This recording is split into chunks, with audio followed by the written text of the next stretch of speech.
작년의 하락이 예방주사였던 걸까요? 어제 큰 폭의 하락을 보인 뉴욕 증시발 공포감이 국내 증시에 드리워졌지만 그나마 잘 방어에 나서줬던 국내 증시였습니다. 코스피와 코스닥 모두 하락하긴 했습니다만 뉴욕 증시만큼의 쇼킹한 상황은 아니었고요. 코스피가 1.2%대 그리고 코스닥은 0.6%의 하락을 보였습니다.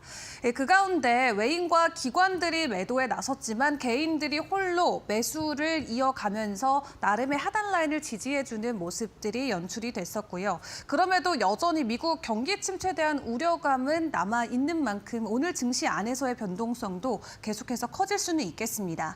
일단 그런 가운데 외국인과 기관들이 어제 조금 집중해줬던 종목들을 확인을 해보시면은 최근에서 계속 올라가고 있었던 방산 쪽이나 혹은 금리 인하 수혜주들로 이 종목이 몰렸던 것을 확인을 해볼 수가 있겠고요. 52주 신고가 또한 특정 섹터 안에서의 움직임보다는 개별주 위주로 각자만의 이슈와 함께 추가적인 상승을 보였던 종목들이었음을 체크해 볼 수가 있겠습니다. 자, 그럼 업종별로의 움직임도 점검을 해보도록 할 텐데요. 어제는 국내 이슈에 좀 많이 집중이 됐던 하루였습니다. 지금까지 특히 올해 들어서 더욱더 미국 증시발 이슈를 굉장히 강하게 받고 적용을 했었는데 어제는 국내에서 나왔던 이슈로 관련주들의 움직임이 나왔었던 하루였고요. 일단 제약바이오 관련주들 델보게레스가 어제 상한가 안착을 했고 대화제약이나 브릿지 바이오테라피틱스 같은 경우도 두 자릿수 이상의 상승 흐름을 보였습니다.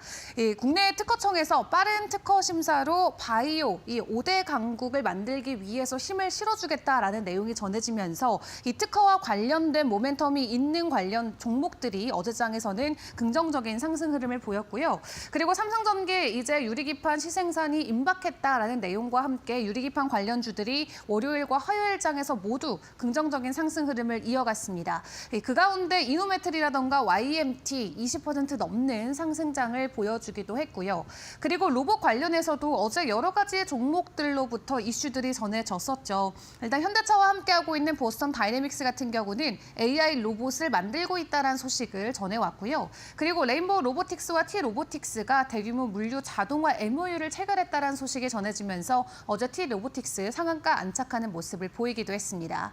그리고 이 보스턴 다이내믹스의 로봇계가 이제 곧 있으면 국내에 출시가 되는데 그 국내 독점 판권을 가지고 있는 클로봇도 연일 지속적인 상승 시세를 보여주고 있는 상황이고요. 어제도 로봇 관련해서는 해외 쪽보다는 국내 기업들의 이슈와 함께 반등을 보였었던 하루였던 것 같습니다.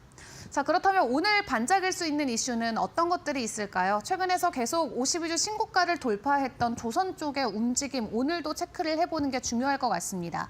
일단 하나오션이 미국 군함 MRO를 조기에 완수하고 오늘 인도할 수 있을 것으로 보여지고 있는데 작년 6월부터 해서 미국 쪽과의 사업을 계속해서 이 타임라인을 차근차근 쌓아왔던 하나오션이죠. 최근에 워낙 고점에 대한 부담감이 있다 보니까 약간의 이 하락하는 모습이 나오긴 했습니다만 이 K조선이 전 세계 수주 잔량의 1위부터 3위까지 이름을 올리고 있는 만큼 고점에 대한 부담감은 있지만 펀더멘털이 그만큼 강력하다라는 측면에서 앞으로도 조선 쪽은 지켜봐야 된다라는 증권가의 코멘트는 계속해서 나오고 있습니다.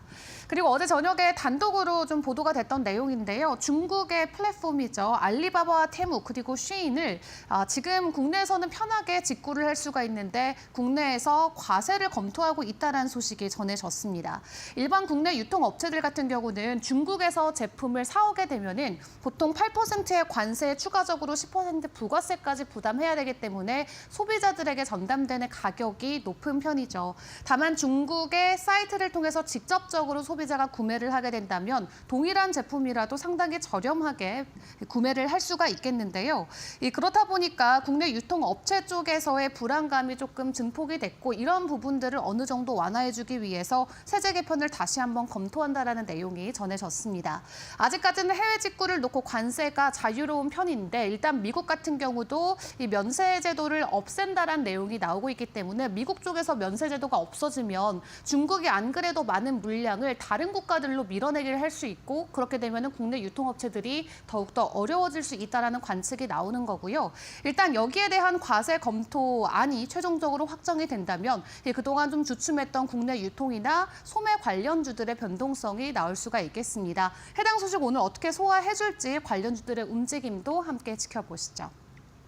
자, 그런 가운데 글로벌 쪽의 소식들도 같이 점검을 해보도록 할 텐데요. 간밤 뉴욕 증시 그 전날 4%의 지수 하락을 만회해주지 못한 데 추가적인 급락이 되려 나왔습니다.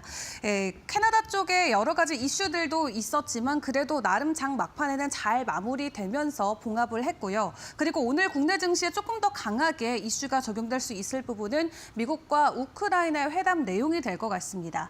일단 한 달 정도는 휴전을 하고 좀 상황을 마무리를 짓자라는 것에 미국과 우크라이나가 함께 동의하는 내용을 공개를 했고요. 이제 러시아의 입장만 기다리고 있는 상황인데 러시아에서도 긍정적으로 화답을 해줄 수 있을 것이다라고 나름 전문가들은 평가의 말을 내놓고 있습니다. 일단 미국과 우크라이나는 이번 휴전 동의안과 함께 광물 협정과 관련해서 최대한 빨리 진행될 수 있도록 해당 부분도 논의했다라고 하는데요. 이 종전에 대한 기대감과 함께 최근에 주춤했던 재건 관련주들의 변동성이 또 나올 수 있을지도 같이 기다려보시고요. 그리고 트럼프 대통령이 주말 사이 내놨었던 경기 침체 가능성 있다라는 발언 하나로 뉴욕 증시가 이틀 연속 하락했는데 새벽에는 해당 발언에 대해서 어느 정도 좀 무마하려는 시도였는지 경기 침체 올 것으로 전혀 생각하지 않는다라는 또 반대의 말을 내놓기도 했습니다. 시장은 원래 좋았기도 하고 나쁘기도 하고 오락가락하는 상황이지만 우리가 초점을 맞춰야 되는 건 이 미국이라는 나라의 재건이어야 된다라고 좀 중요한 키포인트를 다시 한번 강조를 했는데 경기 침체 전혀 오지 않을 것으로 생각한다라는 코멘트를 내놨음에도 간밤 뉴욕 증시는 되려 하락하는 모습을 보이기도 했습니다. 이렇게 트럼프의 오락가락한 모습 때문에 시장 안에서의 변동성이 굉장히 커지고 있는 가운데 일단 오는 13일에 있는 나토 총장과의 회장이 굉장히 중요해 보입니다. 이 회동을 통해서 우크라이나라던가 최근에 유럽 쪽을 조금 부담을 가하고 있었던 방위비와 관련된 부분도 논의가 될 것으로 보여지는데요. 이 유럽 쪽의 방위비 증액과 함께 유럽 쪽의 방산주뿐만 아니라 국내에서도 수혜를 받아갔던 이슈였던 만큼 해당 부분에 대한 논의가 어떻게 타개가 되는지에 따라서 또 국내에서도 관련주들의 변동성이 나올 수가 있겠습니다. 자, 그리고 매크로 쪽 지표들도 체크를 해봐야겠죠. 중소기업의 낙관 지수가 2달 연속 하락하고 있습니다. 트럼프 정책의 불확실성 때문에 이 소비자들뿐만 아니라 기업단 안에서의 불안감도 계속해서 증폭되고 있다라는 내용이고요. 상황이 이렇다 보니까 이제 경기 침체에 대한 우려감이 급격하게 높아지면서 간밤 JP모건에서는 이 경기 침체 가능성 올해 30% 정도로 예측을 했지만 40%까지 늘려간다라고 이야기를 했고요. 시티은행 쪽에서도 지금까지 미국 주식의 비중을 적극적으로 매수해야 된다라는 투자 의견을 내밀었지만 지금은 일단은 중립적인 의견으로 지켜보자라면서 하향 조정하기도 했습니다. 그리고 졸츠 보고서를 확인을 해보시면 나름 예상치를 상회하는 모습이 나왔지만 그렇다고 해서 구직자들이 적극적으로 또 구인 활동을 하는 것은 아니고 기업들의 이 낙관 지수가 떨어진다면 결론적으로 적극적인 채용까지도 이어질 수 없는 만큼 앞으로의 고용은 더욱더 위축될 수 있다라는 평가까지 나오고 있는 상황인데요. 이 관세 이슈라던가 매크로적인 지표 측면에서 놓고 봤을 때 시장을 뒤흔드는 요소들이 아직까지는 굉장히 많이 남아있는 것처럼 보입니다. 다만 오늘 CPI와 PPI 이제 이번 주에 추가적으로 발표가 되게 되는데 긍정적인 지표와 함께 시장 안에서의 불안감이 일단은 잠잠해질 수 있을지를 주목을 해보시는 게 중요할 것 같습니다.